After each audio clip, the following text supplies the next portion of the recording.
Mayroong mga kumakalat na balita ngayon na lilipat na raw ang kapuso aktor na si Sian Lim sa ibang TV network. Na blind item ang star na babalik di manong muli sa ABS-CBN, ang nakasulat lang na clue ay, pagkatapos ng umalis, babalik muli sa ABS-CBN, tanggapin kaya muli sa kapamilya, abangan. May nagsabi namang aktor ang babalik sa ABS-CBN, kapuso aktor siya, kaya lang, parang walang rason para siya'y lumipat dahil may kontrata pa siya sa GMA.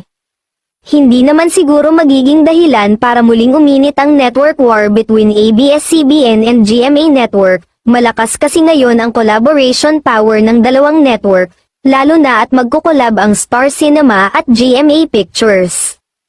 Samantala, maaalalang wala si Sian Lim sa ginanap na kapuso event na GMA Gala. Ayon sa source ay hindi umano imbitado ang aktor, may lumabas din na balita na, imbitado ito ngunit mas pinili na huwag nang umattend ng nasabing event, maaalalang opisyal na kinumpirma noon ng aktor na si Sian Lim na bibida siya sa isang kapuso show pagkatapos noon ay wala pang balita kung ano ang susunod nitong proyekto sa Kapuso Network.